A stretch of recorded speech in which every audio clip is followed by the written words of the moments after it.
How to get a full frame look on your APS-C camera. Today we're having a look at Sirui Sniper autofocus lenses. Let's go!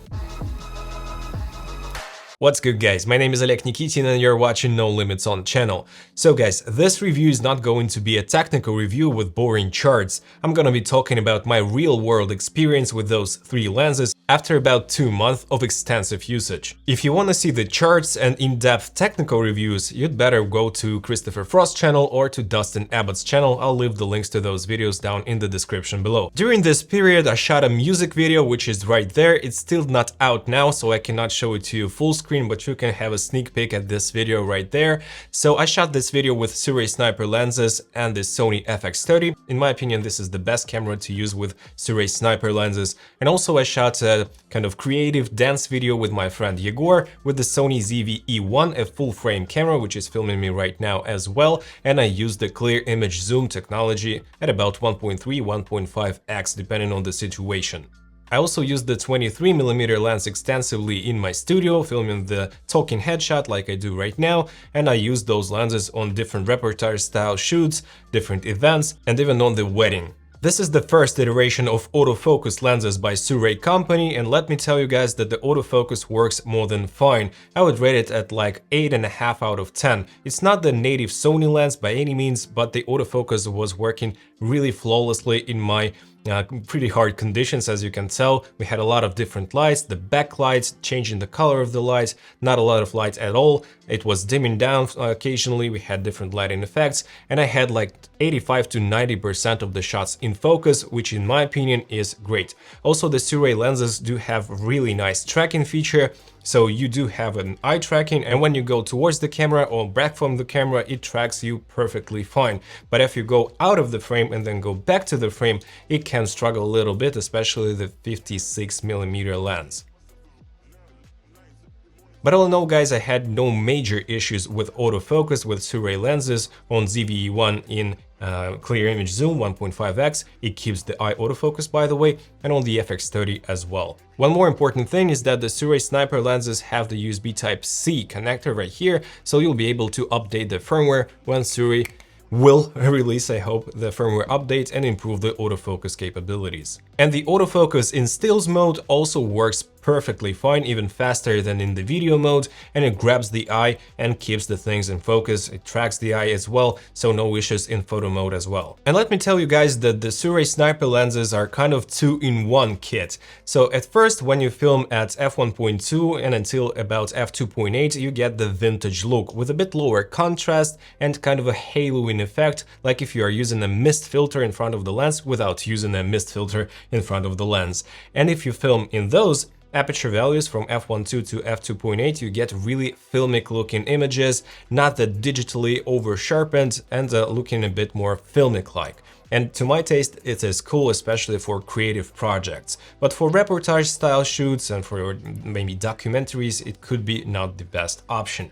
When you step down to f2.8 and above, f4, f5.6, they get really sharp and pretty boring in my opinion. So sharp corners, sharp center, almost no vignettes, nothing crazy, no chromatic aberrations, step down. So all in all, those lenses combine two different worlds. One is kind of a vintage lens with autofocus, and the other part is more or less the regular lens with sharp middle, center, corners, and etc. And since the Sirui Sniper lenses do have this vintage vibe, it always makes me want to film something creative and not usual, at least to me. So I filmed the dance video with my friends and used the Dehancer plugin, the film emulation plugin, a lot. And those lenses, if they have this vintagey character, and you really want to stylize the footage with those lenses, filming wide open to a film like with the Dehancer plugin or something else, and it really makes me want to go create. And all Sirui lenses, the anamorphic lenses as well, they truly make me want to create something new and to enhance my creativity. So guys, if you purchase the whole kit of 3 lenses, you'll get the 23mm f1.2, 33mm f1.2 and 56mm f1.2 lenses. In full frame equivalent, you'll get about 35mm, 50mm and 85mm lenses with the background blur like f1.8 full frame lenses. So here is an example. Here is the 85mm f1.8 lens on a full-frame camera and the 56mm f1.2 lens on an APS-C camera, and the background blur, the amount of bokeh is more or less comparable on those two, but the 56mm from Sirui does have more creamy bokeh than the Yongnuo 85 f1.8, but the f1.8 from Yongnuo is a bit sharper, as you can see as well. Just to be clear, you still gather more light at f1.2, but the amount of background blur is more or less like f1.8 on full-frame camera. And since we're talking about the out-of-focus areas, or the bokeh, all three lenses have 11-bladed aperture and super creamy and nice bokeh, as you can see from those examples. The circles are really round even if you stop down a little bit, and also they have really nice shapes. Towards the corners you can see some cat's eye shaping and a hint of chromatic aberrations on those bokeh balls, but all in all, the bokeh is great on those lenses. All three lenses have 58mm filter thread, and I've bought those little step-up rings, 58 to 67mm, because I have a ton of 67mm ND filters, and I've used this ND, which is the Haida Pro 2 MC CPL VND for 67mm, and it has 3 to 7 stops of ND, and 7 stops of ND is appropriate to use during the sunny day, in the middle of the day, at f1.2 if you use 1/100th of a second shutter, which is great for me. I do use 1/100th a lot because I shoot a lot of 50 frames per second footage, and this filter also combines with a PL filter, so polarizing filter, so you have less reflections on glossy surfaces, or you can enhance the vibrancy of the sky. You know what the polarizing filter does. So this Haida filter is the best one I've seen. No color cast whatsoever, really nice and easy to use. Great build quality, so my huge recommendation for you guys to use and to buy this filter. Super great addition. I'd like to buy like 2 or 3 of those and just keep them on my lenses. So let's have a look at the lenses themselves. They are made out of kind of ceramic material. Maybe it's a plastic, but it feels like ceramic. Really nice coating. We have a white version, also a silver and a black version of those lenses. And all in all, build quality is great. Everything is super smooth and really nicely assembled. The lens hood is plastic, of course, but I didn't really use the lens hoods because I used the ND filter a ton. And all in all, you have the back caps, the front caps, the metal lens mount, no weather sealing unfortunately, so you gotta be careful in the elements. But all in all, the build quality, the features, the smoothness of the focusing ring, which almost feels like a real manual focus lens, so it's really linear and it's very easy to use the manual focus mode on this lens. And all in all, guys, really surprised with the high quality of the materials and build quality of these lenses. No complaints here whatsoever. And I forgot to mention, guys, that the autofocus is completely silent, and when you close or open the iris or the aperture, it's also very much silent. A few words about each lens in particular. So here's the 23mm f1.2, and it's an equivalent of a 35mm focal length. It's my favorite focal length, by the way, and I think that this lens is the best among all three from this kit. At least my favorite, because we have the most versatile focal length. Also, it has a really sharp f1.2 performance. It's plenty sharp to use it wide open, and a lot of my talking head videos recently were shot at f1.2 with this lens. Great bokeh, really grippy and fast autofocus with nice tracking, so almost zero flaws with this lens, and if you want to buy one of those, I would have a look at this one. So here comes the 33mm f1.2, it's an equivalent of about 50mm lens, and it's the softest wide open among all three. It's not crazy soft, but still I would rather use the 23mm or a 56mm because it's either getting wider or more telephoto. To me, the 50mm equivalent is kind of, you know, not here, not there, not telephoto, not really wide enough to me. But if you are taking the whole set, you'll find good scenarios to use this lens. And here is the 56mm f1.2. This is the most telephoto range, and it's an equivalent of 85mm on full frame camera.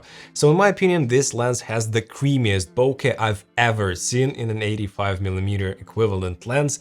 It's super smooth, guys. And also it does have pretty nice autofocus. It's not that sharp wide open, but if you stop down to f1.8 or f2, it gets pretty sharp in the center as well. So all in all, this is not my favorite and most oftenly used lens, but still in the kit, it does find its place, and I do see a lot of scenarios of using this lens. Of course, I mostly did portraits with this lens, but you can also film some landscape photography. So here are the examples of my colleague from more warm places than right here, because it's the middle of winter in here and I wasn't able to get really nice and, green shots because everything is super gray outside. So you can see that the 56mm does give you a very nice image. And it also has the biggest lens hood as well, so it's the deepest one, and it does look pretty cool in my opinion. The minimum focusing distance is kind of average on all three lenses, so you won't be able to make anything like macro shots, but still when you do come to a minimum focusing distance, you do have pretty close portrait shots and a ton of bokeh, so I do suggest stopping down if you want to have a little more sharpness when filming really close to a subject. Distortion is also minimal on all three lenses, and you can definitely use those to film or to take pictures of architecture. In terms of vignette, those lenses of course do have pretty heavy vignette wide open at f1.2, but when you stop down to about f2, f2.8, the vignette goes away really fast. And since those lenses remind me vintage lenses wide open, a lot of vintage lenses have heavy vignetting wide open, so these lenses are kind of matching vintage lenses in this regard. The flare's performance is average, but still guys, you do get this vintagey vibes when you do find yourself in front of a light source, a pretty bright one. The contrast drops a lot and you can have some issues with autofocus when trying to film in backlighting situations, but all in all guys, those vibes from those flares are really nice and I enjoy those flares a lot. A few words about filming with those lenses on a full frame camera. Of course, Sirui Sniper do not cover the whole full frame circle, but you can use clear image zoom mode to at about 1.2, 1.3x and cover the whole image circle on a full frame camera, so about 20 to 30% crop. So during using this clear image zoom, if you're standing still or you're filming on a tripod, no issues whatsoever. But if you start to move a lot and you use the active stabilization or the dynamic stabilization of the Sony ZV-E1, for instance, and you move a ton, you'll have the image shifting inside of the image circle, let me say, and you'll get a ton of vignette from time to time, so you'll actually see how the corners get darker and brighter as the image goes, as the sensor shifts and as the image shifts as well. So it's not the best solution in this regard. I would rather use the 1.5x clear image zoom mode on the Sony ZV-E1. This mode eliminates these issues with the vignette. So all in all, you can use those lenses on a full frame camera, but you have to keep in mind that it is not perfect in terms of full coverage, and be careful with using the stabilization.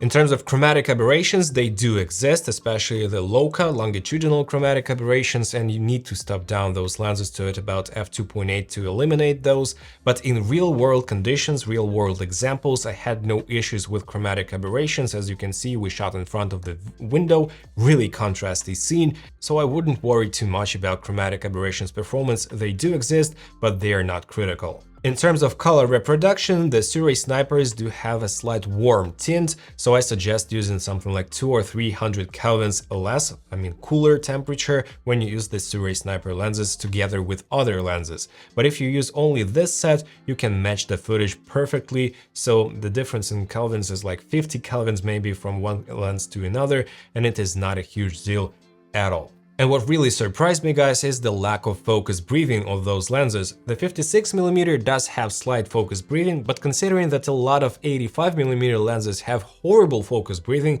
this is really not that bad. Also, 23 and 33mm lenses have almost non-existent focus breathing, which is great for video makers. So let's talk about the prices. So each lens separately costs about $350, and I think it's a pretty reasonable pricing for this type of lens. And if you buy the whole kit with this carrying case, you'll pay around $1,000. So if you have an APS-C camera and you want to get a full frame look, for $1,000 you get pretty nice and versatile kit with 35, 50 and 85mm full frame equivalent lenses with great background blur as well. In terms of the competition, we have Sigma lenses, the 23-1.4, the 30mm 1.4 and the 56mm 1.4. The 30 and the 56 from Sigma are pretty old lenses already, so you gotta keep that in mind.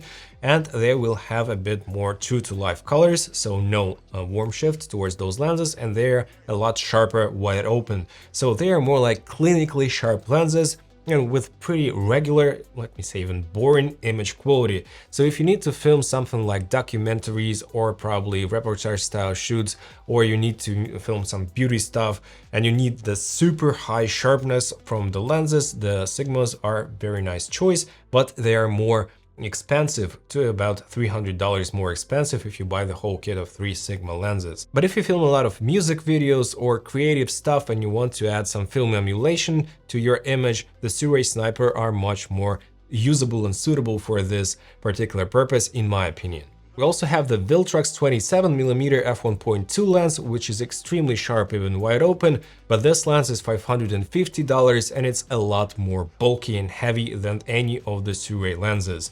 And for half the price of the whole kit, you get only one focal length, about 40mm full frame equivalent, which is not for everyone, not ideal in my opinion. So I do think that the Sirui Sniper lenses are priced really well considering good autofocus performance, f1.2 aperture, and pretty cool looking vintagey vibes, wide open and really sharp and nice image if you stop down. And of course, guys, I did miss the wide-angle lens in this kit, and I hope Sirui will make one, like 13mm f1.4 or 16mm f1.2 actually. So I was using the Viltrox 13mm f1.4 a lot in this music video, which is right behind me, and it was a really nice addition to this kit. So I hope Sirui will make one, and we'll have a kit of 4 lenses or even 5 lenses from Sirui Sniper lineup. So, to conclude, guys, my point is that the Sirui Sniper set of lenses isn't perfect, but those imperfections attract me for some reason. These lenses are sharp enough wide open for creative video work in 4K, or for taking photos which you want to stylize like if they were shot on film. Or you can stop down to get a lot of sharpness and resolution back to the footage. But every time I use Sirui Sniper lens, I wanna stay between f1.2 and f2 territory. These lenses unleash my creativity and make me wanna go out and shoot, and I can't really explain why. It's like a set of vintage lenses, as I said before, but in modern design and with quite reliable autofocus. So what do you think of those autofocus lenses from Sirui called Sniper? Please let me know your thoughts down in the comment section below, or if you have any questions about those lenses,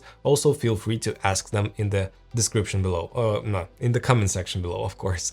So if you did enjoy this video, guys, please smash the like and subscribe buttons and hit the notifications bell. And here I have a full review of all 10 Sirui anamorphic lenses. Yes, I've used all 10 of those, and I have a lot of cool footage, cinematic footage in this video as well. So see you in that one, guys. Take care. Bye.